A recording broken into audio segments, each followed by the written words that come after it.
Eh bien, bonjour tout le monde et bienvenue pour cette édition spéciale de notre webinaire L'heure du GECO.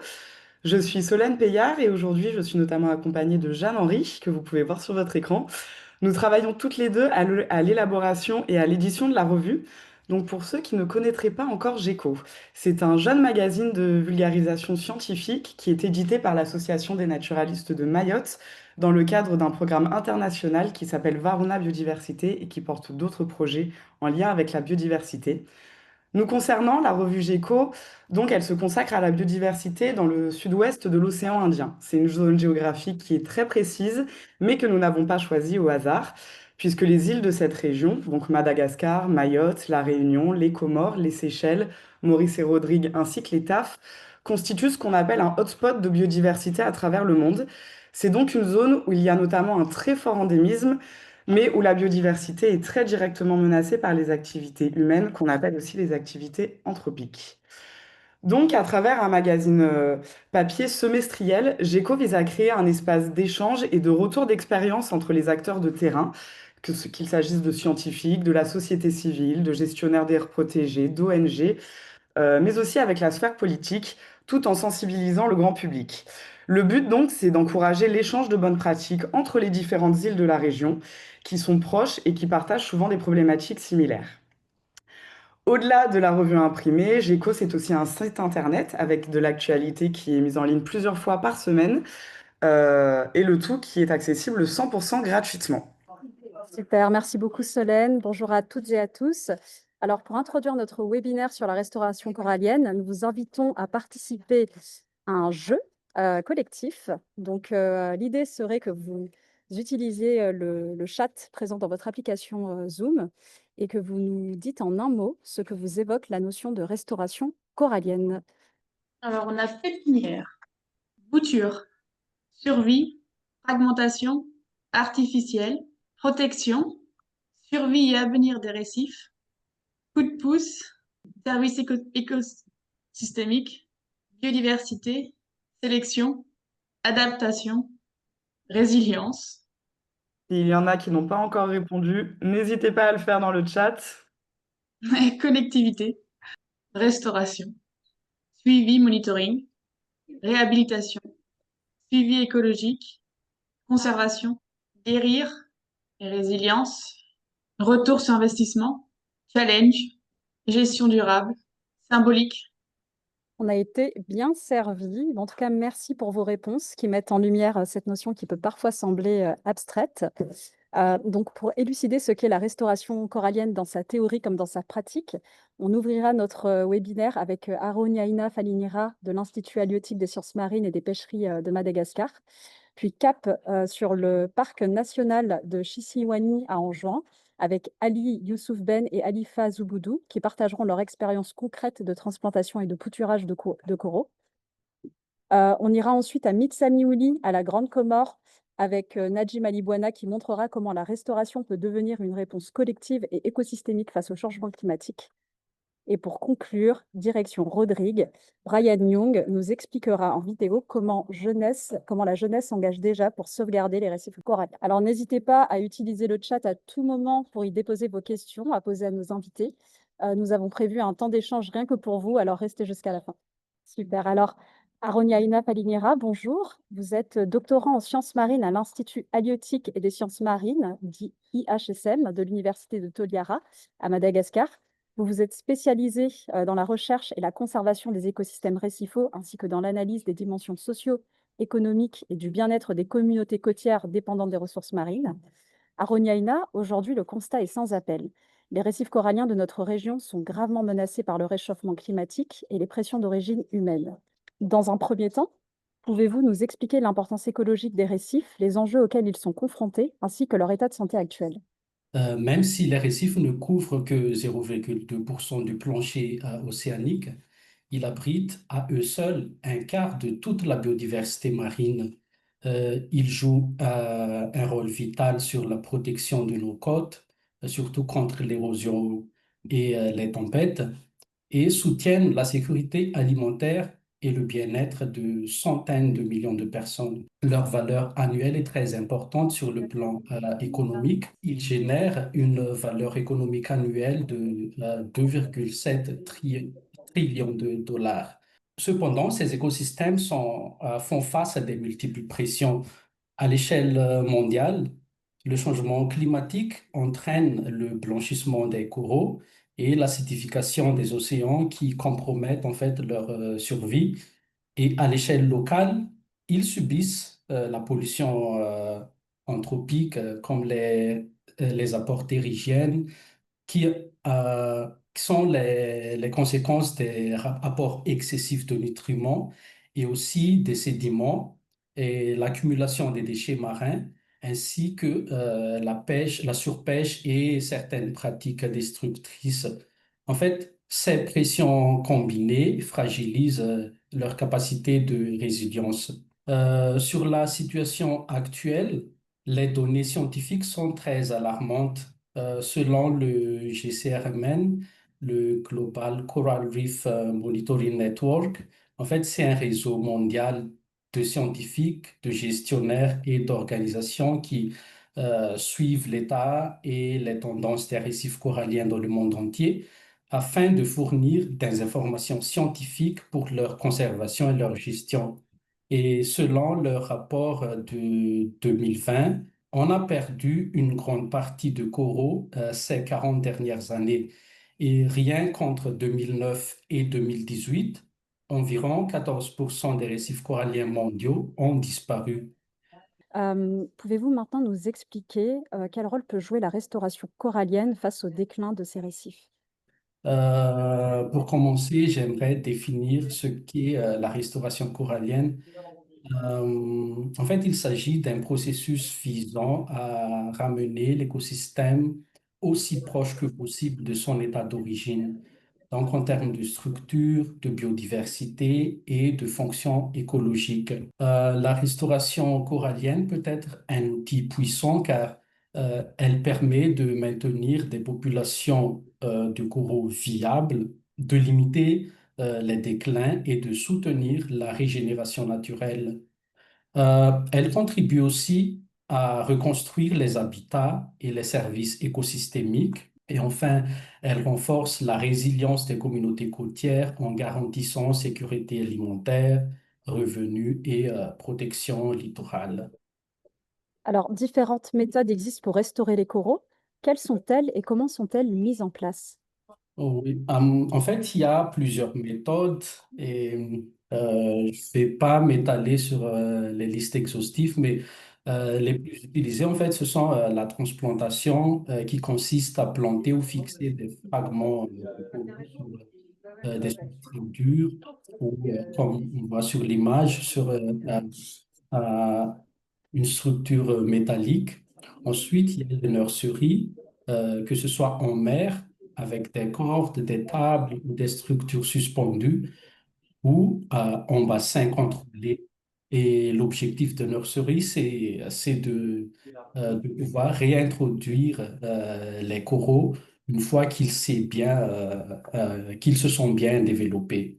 On peut aussi utiliser des structures artificielles comme des récifs en béton, des blocs de pierre ou bien des modules métalliques comme on voit sur l'image dans la transplantation. Il existe aussi des techniques innovantes. En fait, on les appelle innovantes, mais ils font partie aussi des structures artificielles, comme par exemple les ARMS, Autonomous Reef Monitoring Structure, et des microfragmentations et aussi des impressions en 3 dimensions. J'aimerais partager un peu le cas de Madagascar.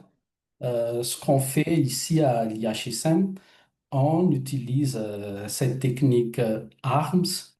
En fait, c'est une expérience intéressante parce que à la base, ARMS est conçu juste pour inventorier des espèces aux alentours de la structure lui-même.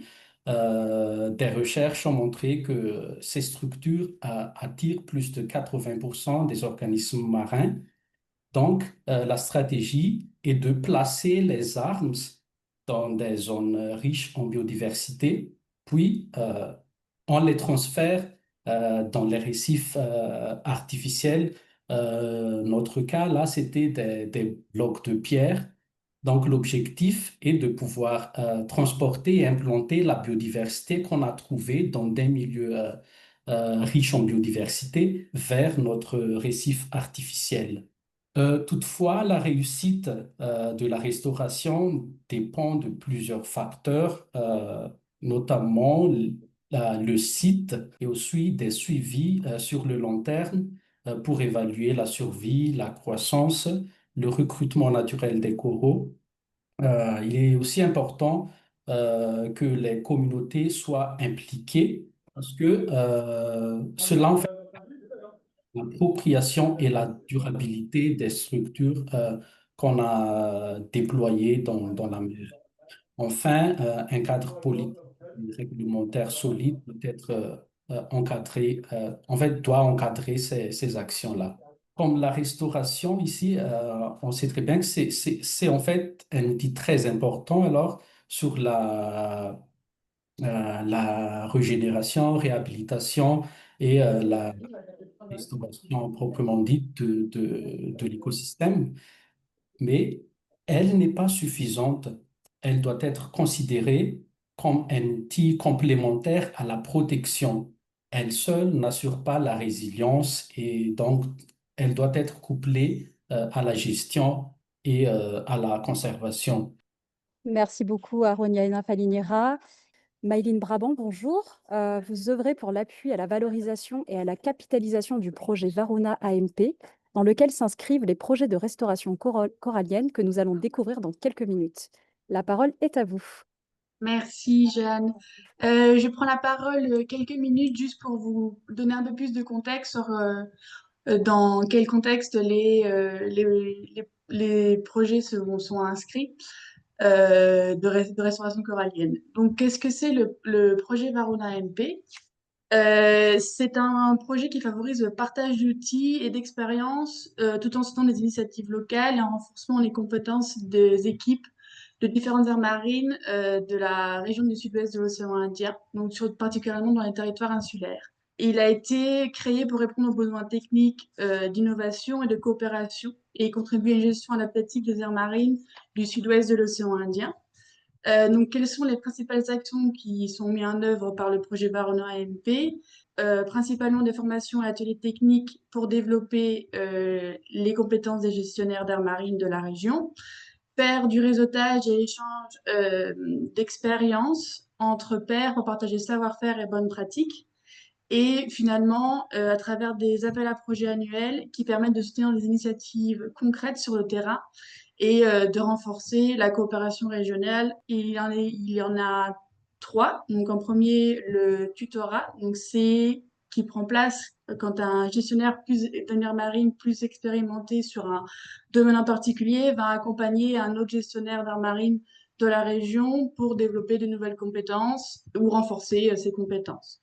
En deuxième, c'est le compagnonnage qui, lui, c'est plus basé sur l'apprentissage par immersion dans une autre aire marine et une aire marine qui a un savoir-faire un peu plus expérimenté sur un domaine spécifique et permet plus concrètement l'échange direct entre pairs de gestionnaires d'aire marine dans la région. Et finalement, le dernier appel à projet qui se fait, ce sont les micro-projets d'intérêt collectif qui sont là, permettent de soutenir des actions innovantes et opérationnelles pour la biodiversité dans les aires marines de la région. Donc, ça peut être tester un nouveau protocole, acquérir du matériel ou avoir meilleure façon d'implémenter les communautés locales dans des projets. Donc, ces appels à projets sont faits pour et par les gestionnaires d'aires marines de la région. Nous, ce qu'on fait dans ces appels à projets, c'est de couvrir les déplacements, l'expertise et l'acquisition d'équipements. Et en ce qui concerne plus l'échange entre pairs, c'était surtout échange pour avoir une meilleure gestion de ressources naturelles dans différents aires marines et avoir un meilleur savoir-faire dans l'application des communes locales, dans la gestion des aires marines également. Et depuis son lancement en 2022, le projet Varuna MP a pu soutenir au total 17 micro-projets d'intérêt collectif, 2 tutorats et 4 compagnonnages, et le tout principalement dans les territoires insulaires de la région sud-est de l'océan Indien et Madagascar. Et parmi ces projets, on en a eu quelques-uns qui étaient autour de la restauration corallienne qu'on a pu soutenir, dont 2 aux Comores et un à Rodrigue. Je laisse la parole d'abord à Ali Youssouf Ben, qui est conservateur au Parc national du Sud-Siwani à Anjouan, et ainsi que Ali Fazouboudou, qui est volontaire au Parc du Sud-Siwani et chargé de mission de restauration des récifs coralliens, qui va pouvoir vous parler un peu de leur projet de réhabilitation des récifs coralliens qui s'est fait par transplantation et bouturage de coraux. Alors là, du coup, on va faire un zoom sur Anjouan, où se situe le parc Chissiwani. Et là, je reviens vers Ben. Et rapidement, je suis Youssouf Ben Ali Abdallah, le gestionnaire du parc national Chissiwani. Et ce parc fait partie du réseau national des aires protégées. Donc, il y en a 3 en Grande Comore et un à Moélie. Donc, le parc national Chissiwani se trouve à l'extrême ouest de l'île d'Anjouan et s'étend sur plus de 3000 hectares, hein, et essentiellement marins. Donc, ce parc englobe 12 localités et nous sommes confrontés à des défis euh, et des enjeux de gestion communautaire.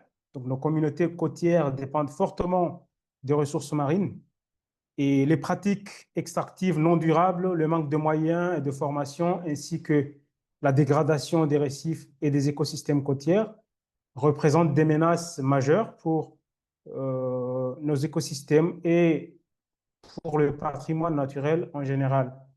Donc, l'initiative de restauration des coraux, c'est une action pilote de restauration qui vise à conserver les écosystèmes marins, impliquer les communautés locales dans les démarches participatives et capitaliser les bonnes pratiques à l'échelle locale et régionale. Et donc renforcer la résilience des récifs face aux pressions anthropiques. Donc, la méthode qui a été initialement adoptée concernait 4 sites d'accueil et structurée en 8 dômes collectés et fixés des colonies coralliennes à l'aide des techniques de bouturage et de transplantation, tout en assurant un suivi post-opératoire. Donc, les chiffres clés, hein, de cette activité, c'est au total 538 colonies appartenant à 21 espèces et 5 familles.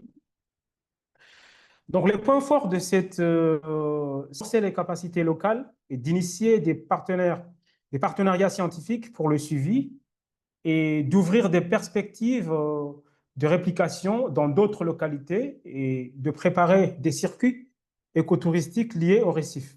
Donc, globalement, ce projet est aligné aux priorités du PNUD-JEF, qui est notre principal partenaire et constitue une étape importante vers une gestion durable et participative de nos ressources marines. Je dirais que la restauration des récifs coralliens nous permet de redonner vie à des écosystèmes essentiels pour la biodiversité, la sécurité alimentaire et l'avenir des communautés locales. Super, merci beaucoup, Ben. Alors, nous avons Alifa parmi nous qui va continuer la présentation. Bonjour tout le monde. Donc, le micro-projet a pour objectif général d'expérimenter une première approche de restauration des coraux, des récifs coralliens aux Comores et de réhabiliter certaines parties du récif du parc national Chissiwani, dont la dégradation est très avancée. Donc, de cet objectif découlent d'autres objectifs spécifiques tels que la sensibilisation de la communauté locale des usagers de la mer et des scolaires. Donc, pour le choix des sites, nous avons choisi 4 sites. Donc, la méthode qu'on avait prévu de réaliser la fixation, donc c'était à l'aide de ciment propre, mais puisque la disponibilité de ce ciment aux Comores, on n'a pas pu le trouver, donc on a dû opter sur une autre méthode. Donc, sur ces 4 sites, chaque site est composé de 2 stations. Donc, une station dans le Dar, dans la dépression Dar et Récif, et une station dans le platier interne. Donc, pour le matériel utilisé, puisqu'on n'a pas pu trouver le ciment propre, donc on a dû opter sur les dômes métalliques. Donc, on a fabriqué 8 dômes donc, pour les 8 stations. Donc, suite aux aléas météorologiques, comme le cyclone Chido qui a frappé la région et d'autres facteurs de pêche destructrices.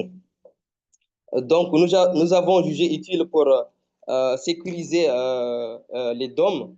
Donc, nous avons placé 7 dômes dans le site de Bimbini qui se trouve à 1,20 m de profondeur, un dôme dans le site de Sima qui se trouve à 1,30 m de profondeur. Donc, après le suivi post-opératoire de 1 mois et demi, donc ces dômes-là seront placés dans leur site respectif. Donc, pour la méthode de collecte, donc nous avons collecté les fragments de coraux cassés. Donc, le site de collecte est à 2 miles nautiques du site de Binvini. Donc, le transport de ces boutures a été fait à l'aide d'un bateau dans des bacs à eau. Et pour ce qui est de la fixation, donc, nous avons fixé les boutures sur les dômes à l'aide des colliers de serrage plastique. Donc, pour ce qui est des résultats, normalement, nous avons pu transplanter 538 colonies, donc contre 256 colonies prévues au départ dans le document du projet, avec 21 espèces de 5 familles, dont la famille la plus dominante, c'est les Acroporidés, avec 14 espèces et 404 colonies. Puis la famille des Porithidés, représentée par 3 espèces avec 95 colonies. Puis la famille des Poeciloporidés, représentée par 2 espèces avec 24 colonies. Puis les Favidés, représentés par une seule famille avec 5 colonies. Et enfin, les Fungidés, représentés par une seule espèce, Fungia fungite, avec 10 colonies. Suite aux séances participatives des communautés et des étudiants dans les actions de bouturage et transplantation, ces séances ont permis à la communauté locale d'acquérir des connaissances sur la restauration des écosystèmes marins, leur conservation et leur protection. Donc, ce partage d'expériences et de bonnes pratiques a permis aussi à la communauté de renforcer leur prise de conscience à la question de la protection de l'environnement marin. Donc, pour ce qui est de l'appui scientifique, donc, les étudiants de la faculté des sciences de l'université de Comores, centre de Paty, vont continuer d'appuyer l'équipe des écogardes du parc national Chiswani sur le suivi des stations déjà mises en place. L'action de restauration des récifs coralliens donc, est prévue dans l'avenir sur l'ensemble du parc. Pour ce qui est du développement des circuits écotouristiques, donc des spots de plongée en snorkeling donc, seront mis en place sur les sites déjà restaurés. Merci beaucoup, Ifa Zouglou, pour ce retour d'expérience qui permet de voir un micro-projet qui a été bien ciblée, avoir des résultats très concrets en très peu de temps.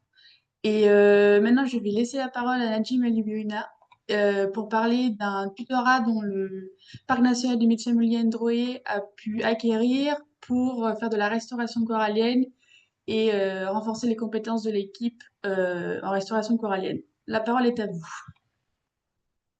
Excusez-moi, je vais me présenter rapidement. Je suis Nadim Alibana, agent éco-garde du Parc national Mitsamiolindoudé et membre actif de de l'association AIDE, qui est l'ONG qui m'a appuyé de réagir concrètement sur le terrain à la protection de l'environnement.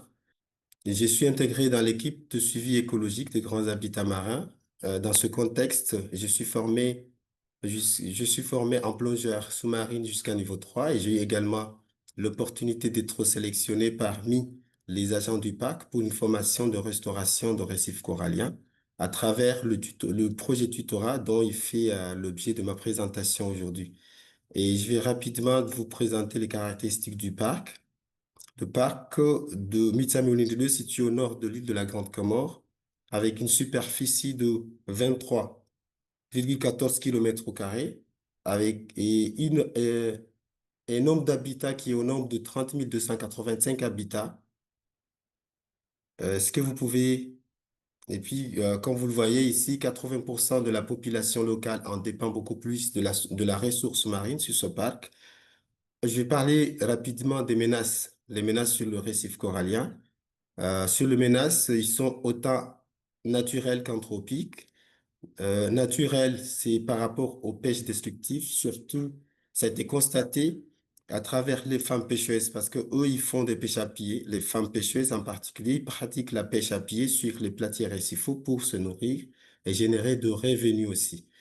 L'objectif du projet, c'est de renforcer la résilience écosystémique face au changement climatique, restaurer les fonctions écologiques de récifs qui sont dégradées face au changement climatique et aux activités anthropiques aussi. Donc, les différentes approches et méthodes, nous avons l'utilisation de pépinières coralliens à but sélectif. Nous avons tout d'abord identifié et propagé les espèces les plus résilientes. Les infrastructures utilisées sur ces pépinières, nous avons utilisé des structures en PVC, fer et corde pour la suspension de boutures, comme vous le voyez dans ce slide. Et puis, nous avons le critère de sélection du site. On a choisi le profondeur tout d'abord de 1,5 m, 1,5 m à marée basse. Et puis, nous avons regardé aussi dans l'endroit, dans le choix de site, on comptait aussi la forte circulation des eaux, oxygénation optimale. Et puis, toujours sur la prochaine méthode, comme je vous avais dit de le départ de ce slide, on vous avait dit que nous avons fait le choix des espèces qui sont beaucoup plus résilientes, dont c'est ce nombre de sinon dont les noms, on les cite ici, à l'Acropora formosa, Acropora digifera, etc. Sur ce résultat, nous avons deux pépinières qui sont déjà mises en place, deux pépinières de 2 m². Donc, c'est 8 m² de structure linéaire. Et puis, nous avons environ fragmenté 8 fragments fixés et 15 fragments par corde, fois 50 cordes. Voilà pourquoi ça fait 800. Et puis, nous avons un emplacement de 1 mètre, de 50 centimètres entre les fragments aussi. Nous avons aussi la stabilité des structures dispositifs stables malgré les courants forts, bonne résistance. Nous avons constaté ça avec ce mécanique de corde, support en PVC et puis métal, ça a été résisté.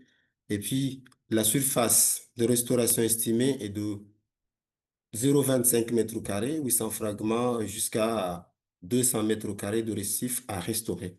Les signes de reprise écologique sont parmi les résultats. Nous avons vu qu'il y a un taux de survie très élevé qui en dépend beaucoup plus aux sélections des espèces que nous avions choisies. Il y a un léger signe de stress observé uniquement sur les fragments situés sur le corps suspendu. Rétablissement complet est observé après la restauration de cela. Les signes de reprise écologique, nous avons vu comme je vous avais montré, il y a une rapidité de croissance de certaines espèces parmi les espèces choisies. Il y a aussi l'entrée des nouvelles espèces de poissons. Et nous avons aussi constaté certaines espèces d'algues qui sont qui servent à appuyer la résistance de cordes qui se sont bien fixées dans cet endroit. C'est déjà des signes de reprise écologique que nous avons constaté ensemble. Et puis l'entretien de ce pépinière, le choix de bon site a été fait déjà, conditions naturelles favorables du site, courant faible, réduction de la fréquence d'entretien, gain de temps aussi, efficacité accrue, que l'avons validé nous tous.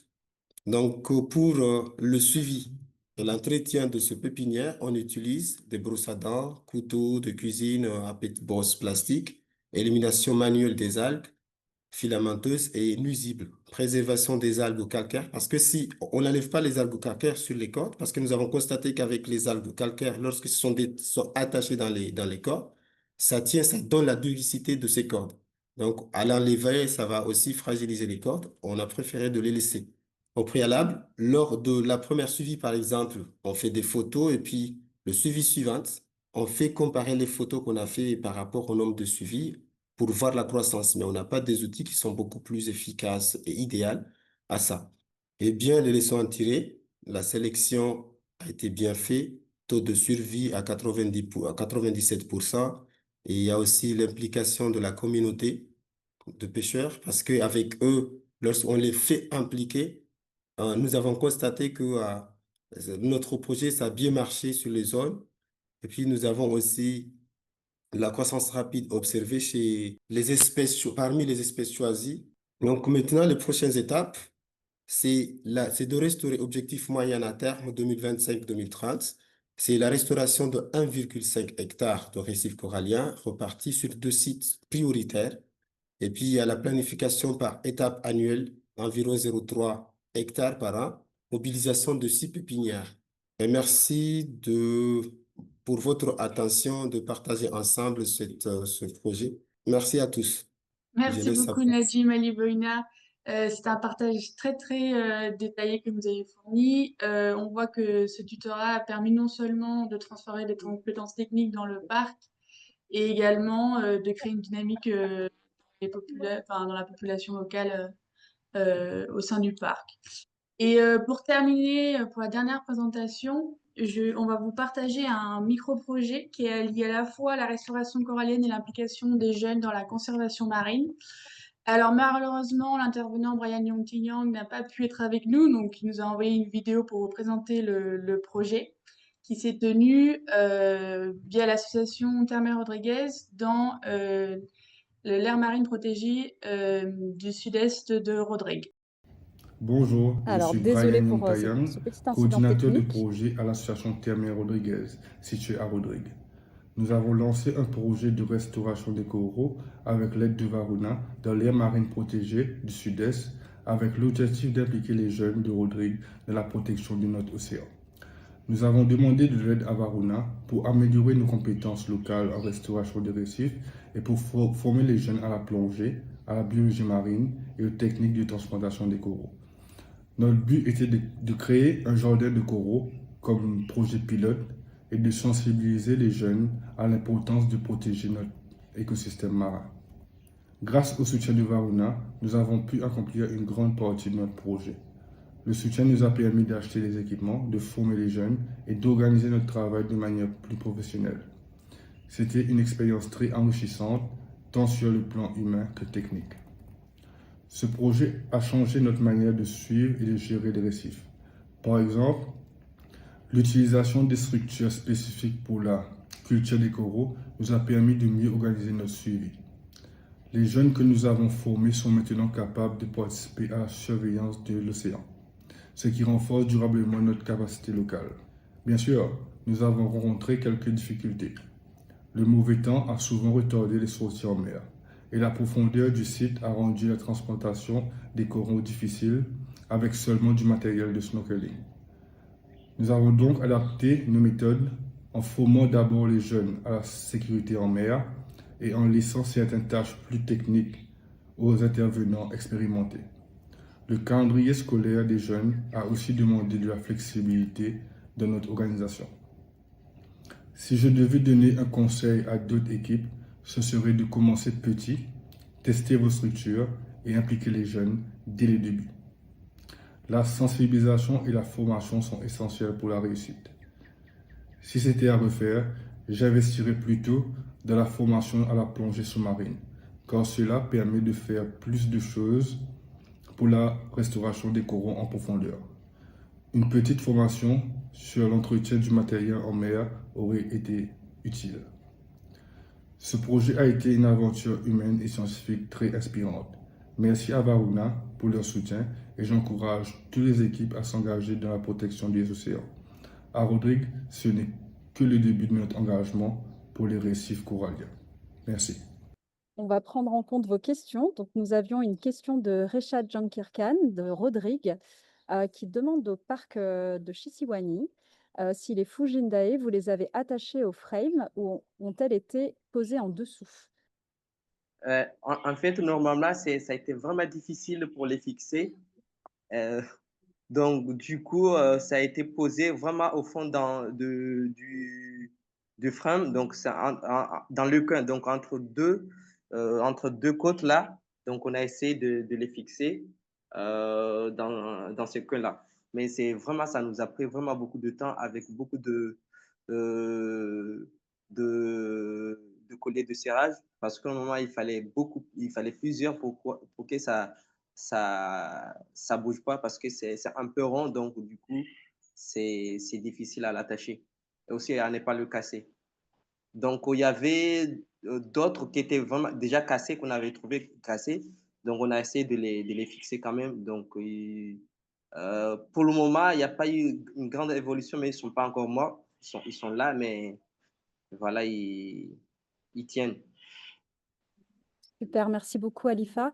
Alors, c'était une question d'Oriane Le Peignol. Dans sa question, elle demandait aussi de quand datent les premiers bouturages et quels sont les taux de survie aujourd'hui. Est-ce que vous avez ces chiffres? Normalement, les premiers bouturages, on les a fait le mois de janvier. On a commencé en janvier. Donc, les premiers bouturages, il y a eu vraiment pas mal des dégâts.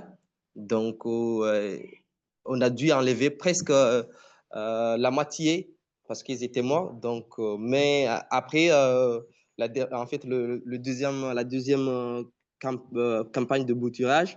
Donc, pour le moment, il y a un, deux, trois comme ça qui meurent et on remplace. Donc, on va faire le bilan après le suivi post-opératoire. Donc, pour le moment, vraiment, on n'a pas un chiffre de vous dire qu'on a un taux de mortalité de tel. Pour le moment, on n'a pas ce chiffre-là avant la période post-opératoire. Super, merci beaucoup Alifa. On a une question de Anne-Laure qui demande: comment avez-vous fixé les frames ou les différentes structures au substrat pour qu'elles résistent à la houle et au cyclone? Et une autre question d'Anne-Laure: avez-vous réalisé des transplantations dans des sites dégradés ou seulement dans des sites en bon état? Donc, pour les frames, normalement, nous, avec la structure, comment on a fait, on a laissé une marge sur les planches, donc à peu près 40 cm. Et puis, vraiment, on les a enfoncés dans le substrat. Et puis, on a pris des fer 6 de 1 mètre. En fait, on les a cloués avec des fer 6 de 50 cm de côté. Donc, on les a enfoncés dans le substrat. Et pour les zones de restauration, c'est des zones où le récif a été totalement dégradé, mais ce n'est pas dans des sites, dans des endroits où il y a déjà des coraux sains. Donc, c'est dans des endroits où déjà le site a été totalement dégradé. Donc, ce sont les zones qu'on essaie de réhabiliter, de restaurer. Merci beaucoup Alifa. Nous avons, alors ce n'est pas tout à fait une question, c'est plutôt une remarque de Jérôme qui nous dit qu'il voudrait attirer l'attention sur un problème d'espèces invasives dans les récifs coralliens des Comores. Jérôme, si vous êtes toujours avec nous, je vous invite à prendre la parole si vous souhaitez développer un petit peu votre remarque. Voilà, il se trouve que je plonge, enfin, je fais du snorkeling aux Comores depuis plusieurs années, depuis 2016 pour être précis, et que j'ai participé à plusieurs projets en allant et venant. Et récemment, il y a plus d'1 an maintenant, j'ai replongé dans des endroits que je connaissais bien, Et il y a beaucoup de ces endroits qui sont envahis par une espèce d'anémone de mer brune, probablement, et à vérifier, de la famille des Rhodactis, et qui a vraiment un comportement extrêmement agressif par rapport aux autres espèces, notamment les grosses colonies de Porites globulaires qu'on peut trouver sur le récif. Et dans certains cas, moi j'estimerais la couverture de cette anémone elle recouvre à peu près 70% du substrat. Et ça, c'est une très bonne remarque aussi. Et merci d'avoir nous remarqué ici. Nous aussi, on est en train de y réfléchir comment on va, on va, on va tout rayer cette espèce d'anémone dans notre site. Ce que nous avons constaté, parce que nous aussi, ça nous fait de problématiques. Nous avons constaté que cette espèce, ça se développe dans les eaux moins profondes par rapport aux eaux qui sont beaucoup plus profondes. On s'est posé la question, est-ce que ces espèces-là, ils ont en profité des coraux qui sont déjà installés? Voilà, on est sur les questions et ça me fait un grand plaisir quand tu nous as de cette question ici dans ce webinaire. Et je vous relance aussi. Et merci pour cette intervention. Alors, à nouveau, ce n'est pas une question. Et c'est Réchad qui rebondit sur ce que l'on disait tout à l'heure avec le fait d'attacher certaines espèces de coraux avec des serre-liens. Donc, Réchad nous dit, je pense que les fungidae ne devraient pas être attachés. Ils sont généralement trouvés libres sur substrat dur. Si l'un de nos intervenants veut réagir. Oui, on sait que voilà, oui, c'est difficile et puis ils sont libres, mais en fait, le souci qui nous a amené à les attacher, déjà, la plupart, ils étaient soit cassés et d'autres, ils étaient un peu endommagés. Donc, pour nous, les laisser dans le même endroit, donc pour nous, on a dit, voilà, peut-être on essaye, parce que c'est un programme, en fait, c'est un programme pilote, c'est un projet de test. Donc, pour nous, on dit, voilà, puisque c'est un test, on va essayer de tester. Voilà, de toute façon, si on le laisse là, bon, peut-être il va continuer à se dégrader et mourir. Soit on le protège, on le met dans un endroit un peu plus sûr qui est surveillé. Donc, vraiment, c'était notre vraiment motivation. Vraiment de les déplacer dans ces zones-là et les mettre dans un endroit un peu plus sûr. Donc, au lieu de les mettre par terre, donc, et être emportés par l'eau, comme ça, nous, on veut vraiment suivre l'évolution de ces spécimens-là. Donc, on était obligé de les attacher. Comme ça, on peut suivre leur évolution. Super, et merci beaucoup. Nous avons, ça y est, une nouvelle question à nouveau de Anne-Laure. Anne-Laure nous demande quelle est la cause des coraux cassés? Est-ce essentiellement dû au piétinement? Oui, c'est au piétinement, la plupart. En fait, normalement, la pêche pratiquée dans le parc Chouani, c'est le filet. Donc, pour aller chercher le poisson, il faut des gros bâtons et il frappe sur le récif, donc il casse les coraux. Donc, c'est ça, c'est la pêche vraiment, et c'est une pêche destructrice. Donc, du coup, voilà, c'est là, et partout, il y a des morceaux de coraux cassés. Donc, pour nous, c'était utile de les récupérer et de le mettre dans un coin et de les faire pousser, restaurer les zones où la zone est tellement dégradée. Super, merci beaucoup. Alors, Céline nous demande s'il y a des projets similaires à La Réunion. Anne-Laure, peut-être, oui, est-ce que vous souhaitez intervenir pour compléter? Oui, alors moi c'est Anne-Laure Clément, donc je suis responsable des usages et des activités à la réserve naturelle marine de La Réunion.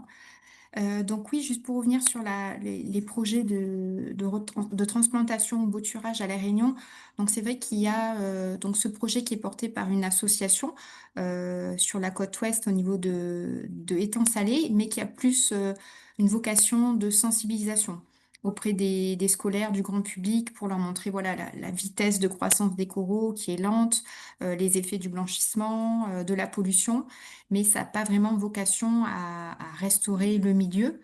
Il y a vraiment juste quelques frames qui sont installés. Après, la demande est forte, mais c'est vrai que nous, côté réserve, jusqu'à présent, on n'est pas allé sur ces projets-là parce que on a des grosses problématiques on va dire de pollution issue du bassin versant, donc tous les entrants dus à la pollution agricole, d'urbanisation et autres. Donc pour nous, tant qu'on n'aura pas limité, freiné cette source de pollution, on ne souhaite pas aller sur des actions de restauration qui sont très coûteuses donc en temps, on l'a vu, en temps agent. Et aussi, on va dire, en besoin financier, faut faire les opérations, après il faut les suivre, il faut les entretenir. Et on a voilà, des problématiques aussi de coulées de boue qui, lorsqu'il y a des cyclones, viennent déverser des quantités de boue dans le lagon et remettre à zéro les compteurs. Donc voilà, on préfère d'abord essayer de travailler sur réduire toutes ces pressions pour après envisager des opérations de transplantation. C'est pour ça qu'au début, je disais coup de pouce, parce que c'est un coup de pouce au milieu, mais c'est pas forcément la solution partout. En tout cas, pour nous, voilà, on a cette grosse problématique pollution à régler avant. Mais après, voilà, c'est quelque chose qui peut être fait à vocation de sensibilisation ou alors à titre pilote sur certains sites. Mais voilà, pour l'instant, c'est le parti pris sur la Réunion. Super, et bien merci énormément Anne-Laure pour ces explications. Céline nous demande si en ayant recours à du bénévolat, cela pourrait être envisageable. Bah, du bénévolat, oui, à travers les associations, c'est ce que fait Corécie et RiveCheck aussi et d'autres associations. Après, voilà, nous, en tant qu'on est un groupement d'intérêt public, donc un peu service de l'État, donc on peut pas faire appel à des bénévoles pour des questions d'assurance, sécurité. Nous, on peut pas, mais les associations peuvent tout à fait passer par des bénévoles. Je peux glisser un petit mot vis-à-vis de ça. N'hésitez pas à vous rapprocher, par exemple, de l'association Reef Check, donc, qui font le suivi écologique des récifs coralliens à La Réunion. Donc, ils organisent des sessions découvertes, ils forment les bénévoles. Donc, ça vous permet, en plus de bien comprendre, en fait, dans quel état se trouvent les coraux, voilà, de bien déterminer les différents niveaux, s'ils sont malades, s'ils sont blanchis, voilà, s'ils sont encore vivants ou s'ils sont morts tout simplement. Et voilà, c'est une formation vraiment intéressante. Donc voilà, je vous encourage à vous rapprocher de ce genre d'association. Ok, alors il semblerait qu'on en ait terminé avec les questions. Pour rebondir sur les derniers échanges, je me permets de vous parler d'un projet qui s'appelle l'ARC, qui est un très jeune projet qui a vu le jour très récemment aux Seychelles. En fait, il s'agit de la première ferme de coraux sur Terre de toute la région. Et donc c'est un projet qui est très, très innovant et qui propose notamment comme avantage de produire des boutures très rapidement, parce que l'avantage d'une ferme sur terre, c'est que les boutures sont protégées des aléas climatiques au début de leur vie, donc à un moment où elles sont particulièrement fragiles. Donc Nature Seychelles affiche déjà des résultats qui sont assez prometteurs. Si le sujet vous intéresse, nous vous invitons vivement à vous procurer le dernier numéro sorti de la revue GECO. Celui-ci est donc consacré aux récifs coralliens, ça tombe bien puisque c'est la thématique du jour. Donc ce numéro s'interroge sur le déclin des récifs coralliens, mais en même temps leur résilience. Euh, Vous pourrez y retrouver un entretien exclusif avec David Obura, qui est le fondateur de l'association Cordio East Africa. Il est également le président de la plateforme intergouvernementale sur la biodiversité et les services écosystémiques. Donc cette plateforme, on la connaît souvent sous le nom d'IPBES. Au sommaire également de ce numéro, des décryptages et des analyses, notamment à propos de l'aménagement du territoire réunionnais, en lien donc avec la protection des récifs, l'interconnexion des récifs avec le cas des Comores, où les pêcheurs se mobilisent très activement pour leur protection. Et comme dans chaque numéro, vous pourrez retrouver des témoignages et des solutions innovantes en faveur de la biodiversité, sur les coraux évidemment, mais sur de larges autres thématiques. Voilà, donc un grand merci à toutes et à tous pour votre écoute et votre participation. Donc voilà, nous continuerons à vous parler de solutions au cours de nos prochains webinaires et nous vous souhaitons à toutes et à tous une très bonne journée.